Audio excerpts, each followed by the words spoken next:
بسم اللہ الرحمن الرحیم۔ السلام علیکم۔ ہیلو پاکستان۔ سب سے پہلے سپریم کورٹ آف پاکستان میں ایک آج بڑی پیش رفت ہوئی ہے جس کی کل میں نے پیشین گوئی کی تھی، اور ایک کل ہونے جا رہی ہے، اور علی امین کے کیس میں گڈافی کے کیس میں بھی ایک بڑی پیش رفت ہوئی ہے۔ تینوں میں بعد میں شیئر کرتا ہوں، پہلے دو باتیں بہت امپورٹنٹ ہیں۔ ایک جو پاکستان میں پیٹرولیم کی پرائسز ہیں، ایک نیچرل گیس کی، ایک ایل پی جی کی، اور دوسری جو یوٹیلیٹیز ہیں، ایک سال کے اندر غور سے سننے والی بات ہے، اور پھر اس پہ ہمیں کوئی لایا عمل وہ بھی فوری طور پہ بنانے کی ضرورت ہے بحیثیت قوم، کہ آئندہ ایسا نہ ہو۔ ایک سال کے اندر ان ساری چیزوں کی پرائسز وہاں چلی گئی ہیں، کھانے پینے کے ساتھ ساتھ اور باقی سروسز کی پرائسز کے ساتھ ساتھ، کہ عام آدمی کی آمدنی یا قوت خرید اس کا ساتھ نہیں دے سکتی۔ یہ بڑا ظلم ہے، یہ بڑی زیادتی ہے، اور یہ قوم کے اوپر جبرن جو مسلط کی گئی حکومت تھی، اس نے ایک سال کے اندر پاکستان کا یہ حال کر دیا۔ دوسرا یہ ہے کہ لندن سے خبر آئی ہے کہ جو نواز شریف جب جا رہا تھا جدہ تو اس کو کہا گیا کہ آپ کو صرف جدہ سے آگے جہاز اگر مڑا پاکستان کی طرف تو یہ یاد رکھیں، ڈاکٹروں نے کہا ہے کہ آپ کی پلیٹیں جو ہے وہ پھر خراب ہو جاتی ہیں، اس لیے پاکستان کی طرف وہ واپس نہیں آ رہے۔ اور پاکستان میں جب بھی آئے گا نواز شریف، اس کا اڈیالہ جیل انتظار کر رہی ہے، اور مقدمہ بھی اس کا انتظار کر رہا ہے۔ پورے زور لگانے کے باوجود بھی کچھ نہیں ہو سکا۔ ابھی اسی سلسلے میں پہلی بات آپ کے سامنے یہ رکھنا چاہتا ہوں کہ یہ نواز شریف کو یاد دلانے کے لیے ایک جو سپریم کورٹ آف پاکستان کی میں نے سب سے پہلے وائس ریز کی کہ کیا نہیں جا سکتا، اس لیے کہ جو لیجسلیشن ہے وہ ایمپٹی ایریا ایک تو نہیں ہے، دوسرا کانسٹیٹیوشن جہاں یہ کہتا ہے کہ سپریم کورٹ یہ اپنے رولز بنائے، اور سپریم کورٹ نے رولز بنا لیے، ان کے اندر امینڈمنٹ کرنا پھر پارلیمنٹ کا اختیار نہیں رہتا، اور پارلیمنٹ کی ایک اپنی سینکٹریٹی ہوتی ہے لیکن وہ علیحدہ ہوتی ہے۔ پارلیمنٹ کو لنڈا بازار والا کردار ادا نہیں کرنا چاہیے جو اس دور کی پارلیمنٹ سے انہوں نے اس کو بے آبرو کر کے رکھ دیا اور بے حیثیت اور بے توقیر کر کے رکھ دیا، غیر نمائندہ پارلیمنٹ ہے۔ تو آج سپریم کورٹ آف پاکستان میں 8 یعنی فل کورٹ بیٹھی تھی، یہ میجارٹی جب بیٹھ گئی تو فل کورٹ ہو گئی، تو 7 ججز حضرات اس میں شریک نہیں تھے، 8 ججز حضرات شریک تھے، جس کا بینچ بیٹھا تھا۔ اس بینچ میں انہوں نے جو نوٹس جاری کر دیا گورنمنٹ کو بھی، ساری پولیٹیکل پارٹیز کو بھی نوٹس کیا، دوسرا یہ ہو گیا۔ تیسرا جو انہوں نے نوٹس جاری کیا وہ اٹارنی جنرل کو کہا کہ یہ لیگل میٹر ہے، اس پہ آپ آگے اسسٹ کریں، وہ ایک ریکوائرمنٹ ہے، اور اس کے مطابق اس کو نوٹس ہو گیا۔ پھر جو باقی فریقین ہیں وہ بھی سارے پیش ہوں گے، اور بھی پٹیشنیں آ سکتی ہیں، جو پٹیشن گئی ہے اس کے ساتھ اور پٹیشنیں بھی ٹیگ ہو جائیں گی اگر آتی ہیں۔ آرڈر کیا ہوا ہے؟ آرڈر یہ ہوا ہے کہ انہوں نے کہا ہے کہ یہ جو سپریم کورٹ آف پاکستان ہے اس کے ججز کا میجورٹی کا یہ جو اب بیٹھی ہے اس کا ویو یہ ہے کہ جو سپریم کورٹ کے اختیارات ہیں انڈیپینڈنس آف جوڈیشری کے زمرے میں آتے ہیں، ان کے اوپر کوئی کمپرومائز نہیں ہوگا۔ اس کا ایک سادہ سا مطلب میں نکال کے آپ کے سامنے رکھ دیتا ہوں۔ وہ مطلب یہ ہے کہ سپریم کورٹ اپنے رولز خود بناتا رہا ہے، بناتا آیا ہے، رولز چل رہے ہیں اور اسی طرح سے چلیں گے۔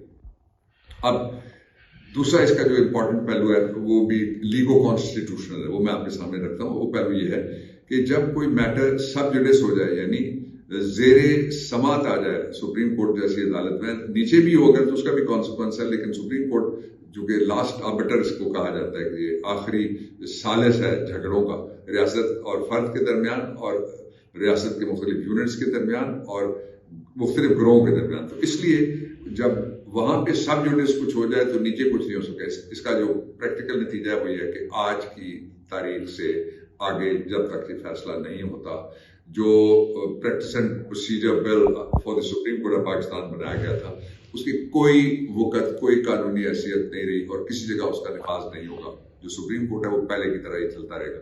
اس کا مطلب کیا ہے یہ بھی آپ کو میں بتا دیتا ہوں۔ اس کا مطلب یہ ہوا کہ سپریم کورٹ آف پاکستان میں جو سو موٹو نوٹس لینے کا اختیار ہے وہ چیف جسٹس یا کوئی جج ٹریگر کرتے ہیں، پھر چیف جسٹس کے پاس جاتا ہے، کوئی اور جج انیشیٹ کرتے ہیں، پھر چیف جسٹس کے پاس جاتا ہے۔ جو سپریم کورٹ آف پاکستان کا ایچ آر برانچ ہے ایک نیچے، بلکہ پورے ڈائریکٹریٹ ہے، پورے پاکستان سے شکایتیں ہیومن رائٹس وائلیشنز کی آتی ہیں، وہ بھی 184(3) کے زمرے میں جاتی ہیں، آئین کے آرٹیکل 184(3) کے زمرے میں، اور وہ بھی سپریم کورٹ آف کو لیتا ہے وہ جو اختیار ہے۔ اس میں ایک بڑی خبر یہ تھی کہ 2 جو سینئر پیونی جج ہیں، قاضی فائز عیسیٰ اور چیف جسٹس عمر عطا بندیال کی ملاقات ہوئی ہے، اور اس ملاقات کے 2 جو وکیلوں کی دنیا کے اندازے ہیں۔ پہلا اندازہ یہ ہے کہ اس میں جو اپنا نقطۂ نظر انہوں نے آپس میں بیان کیا، اور اس کا نتیجہ یہ نکلا کہ ایک سپریم کورٹ کا جب بھی کوئی اعلامیہ آئے گا یعنی آفیشیل کمیونیکے آئے گا تو وہ چیف جسٹس کی اجازت کے بغیر نہیں آ سکتا. پھر آیا جس میں انہوں نے قاضی فائز عیسیٰ صاحب والی جو وضاحت تھی وہ سپریم کورٹ کی، which is a good thing for me, اس لیے کہ جتنے بھی سپریم کورٹ میں بیٹھنے والے ججز ہیں وہ اگر یہ خیال کریں کہ ہم بحیثیت سپریم کورٹ ہی بولیں یا ایک ایکٹ کریں تو فیصلے تو اپنے اپنے دینے، تو اس کا ایک اچھا میسج نیچے جائے گا. ادروائز وہ شدید دھول گند کیچڑ اور پتہ نہیں کیا اس کے لیے لفظ استعمال کیا جا سکتا ہے جو ابھی اچھلا ہے اور اچھل رہا ہے، وہ سارا کا سارا اسی کا نتیجہ ہے کہ وہاں پہ ایک ڈویسو ٹائپ کا ماحول وہ بنا، اور اس کے نتیجے میں یہ سارے وہ مختلف طرف سے کوئی مینڈکی نکل آئی، کسی طرف سے کوئی سانپ نے پھن اٹھا لیا، کسی طرف سے کوئی ناگن وہ لہرانا شروع ہو گئی. یہ سارا ہوا ہے آپ کے سامنے، وچ از ویری انفارچونیٹ. یہ اور اس کا اگلا جو مطلب میں بتا رہا تھا آپ کو یہ ہوا کہ نواز شریف نے جو اس کو ریٹروسپیکٹو کر کے اپنی رعایت لینے کی کوشش کی تھی وہ دل کے ارماں آنسوؤں میں بہہ گئے اور نواز شریف صاحب وہیں میک ڈونلڈ جو رہ گئے. تو یہ اس کا جو آخری پہلو تھا. اب میں آپ کو جو دوسرا بڑا ایک ایڈوانسمنٹ ہے وہ چند گھنٹے بعد آئے گی. اس میں بھی جو آرڈر نکلا ہے سپریم کورٹ آف پاکستان کا وہ یہ ہے کہ سپریم کورٹ آف پاکستان نے یہ کہا ہے کہ قانون واضح ہے. قانون واضح کا مطلب یہ ہے کہ اگر کوئی حکم نہیں مانتا، حکم بھی واضح ہے، تو اس کا مطلب یہ دو مطلب نکل سکتے ہیں. پھر ایک تو انہیں عدالت ہے اور دوسرا کسی کی رخصتی ہے اور کسی کا جیل جانا ہے. نواز شریف کے علاوہ جیل جانے کی میں بات کر رہا ہوں. علی امین گنڈاپور کے کیس میں آج بڑی پیش رفت یہ ہوئی ہے کہ آج حکومت کی طرف سے بہت بڑی ٹیم کاؤنٹر ٹیررزم پورا ڈپارٹمنٹ یعنی پورے پاکستان کا وہ سب سے بڑا دہشت گرد جس طرح انہوں نے OBL پکڑ لیا، جس طرح انہوں نے پتہ نہیں کیا کر لیا ایک، اور سارے کا سارا جو پنجاب کی پولیس تھی وہ بھی آئی ہوئی تھی. اس بکر لے کے جانا چاہ رہے تھے اس کو. میں نے جج صاحب کے سامنے کانٹیسٹ کیا اور جج صاحب نے مجھ سے پوچھا کہ آپ کیا کہنا چاہتے ہیں، تو وہ کہہ رہے تھے کہ 3 دن کا ریمانڈ دے دیں، اور میں نے ریزنز بتائیں کہ اس وجہ سے اس کو ان کے حوالے نہیں کیا جا سکتا. وہ لیگل ہیں، ہائپر ٹیکنیکل بات نہیں میں کرتا، وہ جو آسانی سے ہم سمجھا سکتے ہیں وہ گفتگو کرنی چاہیے. تو اس پہ جج صاحب نے کہا کہ آپ کا کیا کہنا ہے. میں نے کہا ان سے پوچھیں کہ بکر جانے میں اسلام آباد سے کتنا ٹائم لگتا ہے. جو DSP تفتیشی آیا ہوا تھا بڑا سمارٹ آدمی تھا، یعنی بالکل چھاتی اس کے اندر اور باقی جسم کوئی کلومیٹر پرے، اس لیے کہ یہ نہ کوئی ایکسرسائز کرتے ہیں، نہ کوئی پروفیشنلزم رہ گیا ہے، خوش آمدید کرتے ہیں، سیاسی اپائنٹمنٹس ہوئی ہوئی ہیں، سیاسی پروموشنیں ہوئی ہوئی ہیں، سیاسی ترقیاں ہوتی ہیں، سیاسی تبادلے ہوتے ہیں، سیاسی تانے بکتے ہیں. تو یہ بڑی انفارچونیٹ ہے، کہتے ہوئے بڑا دکھ ہو رہا ہے. لیکن اس نے یہ کہا کہ یہاں سے 10 گھنٹے لگتے ہیں بکر جانے میں. جج صاحب نے کہا کہ آپ بتائیے. میں نے کہا اکلا انٹرچینج والی سائڈ سے آپ تو 2 گھنٹے لگتے ہیں، 2.25 ہو جائیں گے زیادہ سے زیادہ، 10 منٹ اور لگا لیں. تو جج صاحب نے مجھ سے اگری کیا. تو اس پہ جو کامنٹ آیا وہ یہ تھا کہ ان کا یہ اگر حال نہ ہو کہ 10 گھنٹے ان کو چاہیے، تو اسی لیے یہ گھر سے جب مجرم نکلتے ہیں اور وہ واردات کرتے ہیں، گھر واپس چلے جاتے ہیں، تو اس کے بعد ہی 10 گھنٹے بعد ہی پہنچتے ہیں، یعنی کوئی کوئک رسپانس نہیں ہے.